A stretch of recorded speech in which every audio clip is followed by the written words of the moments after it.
Yeah. First, I just want to say, I really appreciate y'all covering our team and spending the amount of time that y'all do coming out there and watching individual. And I know it can get frustrating because, you spend all that time watching individual and you don't get the opportunity necessarily to watch scrimmages. It has nothing to do with our mistrust of you. It's just trying to guard the information from upcoming opponents, and so don't want to do anything to damper our fan base or our passion or keep information from y'all. It's strictly just to try to create a competitive advantage. So just want to make sure y'all know how appreciative we are of y'all. As far as today's scrimmage, it's some good, some bad, some hard to tell until you really watch the tape because you're just going from situation to situation. There's no real breaks. Defense started fast versus the one, and most of the time I'm speaking from generalities with the ones, but the one defense started really fast. We put the ball in the red zone. They held both field goals versus the one offense. And then two offense, Drew Pine had a big-time touchdown throw to Josh Manning in the red zone. I thought that was good. We flipped it. We went backed up. Defense went down there and held them, went 3 and out. Two offense went out there and gave up a safety. So, defense did a really nice job there. And then the momentum kind of switched. Offense came out, got 2 first downs in the backed up, so they won that. Then we went to the open field and, had a couple of big-time throws and catches from your typical guys. Josh Manning, I think, had 6 catches for about 100 yards today, 2 touchdowns, so he had an unbelievable day. As far as running the football, we moved Austin Dindy over to running back, and he had an outstanding day today. I think he had about 80 yards and a touchdown, so really proud of him and him doing that. On the defensive side of the ball, we didn't have any takeaways today, which is good for the offense, bad for the defense. Had opportunities, had a ball on the ground, had 2 dropped interceptions, so we got to get that cleaned up. I think Blake Craig missed 1 field goal in his opportunities, one of the end-of-half field goals. So overall, it was a good day. I'll open it back up for questions. I don't know if that answered your question or not, Gabe, but yeah. Eli, on a similar note, what's the progression been like with the football you've seen your guys play from week 1 of fall camp to now? Yeah, kind of like I told you all last week, it's about eliminating bad football.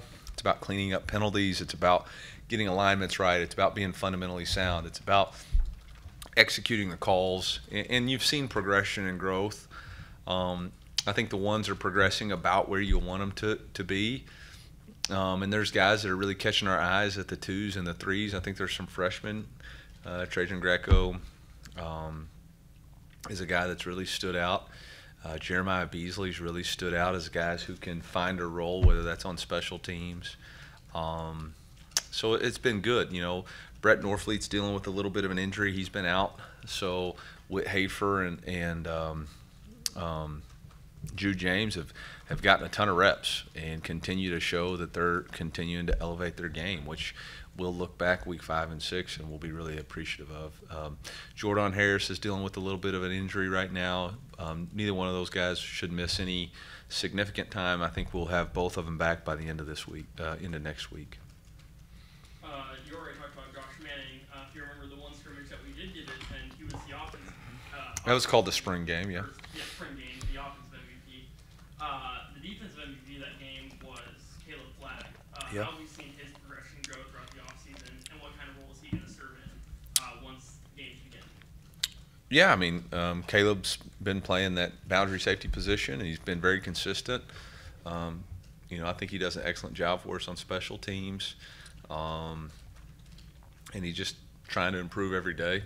He's in a competition there with Marv at that boundary safety position. We've got 2 really good players there, and but he's been super consistent. So, how far along would you say you are in your evaluation of the running backs? Yeah. And what started the change for Austin Bendy to that position? Yeah. I think we're pretty close. We held Nate Noel out today just as a precautionary measure. I've seen that guy get tackled versus Texas A&M in North Carolina, and didn't. He's had plenty of carries in his career, so don't need to see him live. I think we're very confident in what he can do, and very excited about how he fits into this offense. Marcus Carroll, I think we end up giving him 5 carries today. That was more of a, his best asset is to be a physical downhill runner and to, make sure he's comfortable with that and in protection. So he was really good. Lacey was a little bit beat up, is dealing with a little bit of a soft tissue injury, and so he wasn't going to be able to go today. And we recruited Austin as an athlete, and so it was like, hey, if this happens during the season, we might have to slide him over. So let's get those reps now, and I'd feel really confident saying he's found his position at running back. So excited about what that looks like for him moving forward. Competition-wise, how do you feel like the offensive line is maybe clarifying, and specifically at left tackle with Marcus and Jamin and other people? Yeah, I think Marcus has taken a step. I would say last week he took a step, and that's kind of the way the line has been trending for like the last I don't remember. It feels like I talked to you like a month ago. But since the last time we met, I think Marcus has taken all the reps with the ones at the left tackle position, and that position's really starting to gel. That doesn't mean the competition is over by any means. We'd like to see some game reps with different guys, but that five right now is building some continuity and some chemistry. So when we talked to Marcus yesterday, he said your all's pitch to him was kind of, hey, we need one more piece to this puzzle. Yeah. When you went into the portal this year, was there more of a, hey, let's focus on this year, guys who can help right now this year because of the situation your team is in? We're always trying to win right now. And, you try to build your team. We build our team through high school recruiting, and then we supplement what we need through the transfer ranks or junior college ranks. The number one thing for us was open competition, and obviously Marcus was a heck of a player. And for us to be able to add that, we wanted to be delicate because, we felt like Caden could also play left tackle, and he played all spring. But when he came in and was like, look, I'll do whatever for the team to help us win, that really provided us the flexibility to go get the best player available out of the portal. And that's just hats off to his unselfishness and what kind of teammate and player Caden is. And then, I think Marcus tried to sell us more than we sold him. Coach, we talked to Nick Deloach yesterday, and seeing him doing some work with the twos and things like that, and even maybe a couple reps with the first team. What has he done well this fall camp? Yeah, super explosive athlete, very consistent. He's gotten a lot of reps with the ones. Him and Toriano rotate quite a bit.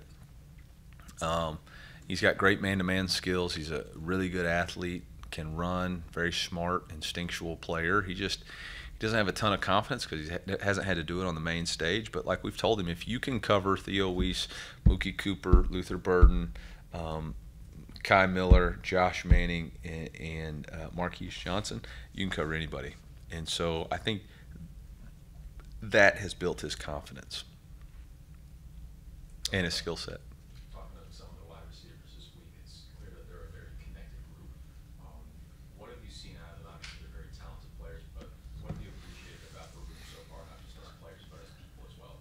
Yeah, I actually went for a walk this morning and was thinking about just the team and the makeup of the team, and man, I cannot say how fortunate we are for Theo Weiss. I think his maturity and wisdom in that room was really the glue that's brought us together. Not only is he an outstanding player, he's an alpha, he is an elite player, but man, he is an elite teammate. And I think his presence, his ability to talk trash, be who he is, but also play to his role and get everybody else to do that cannot be overstated in the success that we've had. And, to have him in that room and for him to come back again this year, I think has really been the catalyst for the togetherness, the unselfish nature, the willingness to block down the field, the willingness to do all the dirty work,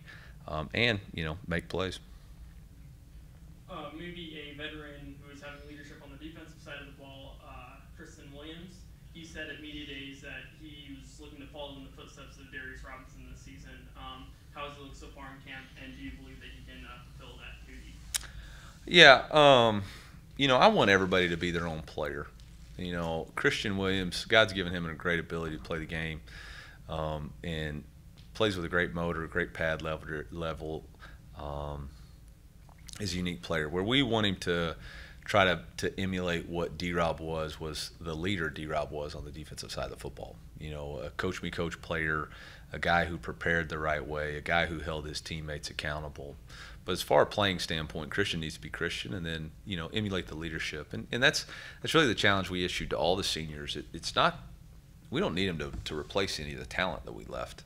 You know, that's up to them to be their own story and write their own story, run their own race. What we needed is who's going to be the demonstration of toughness and commitment to our football team every day, like Cody Schrader. Who's going to be the coach-me-coach, separate themselves with preparation, like Darius Robinson. Who's going to be Mr. Consistent, like Chris Abrams-Drain and J.C. Carlisle. Like, those are the traits that we have to have, and I think so far those guys have really tried to do that for us.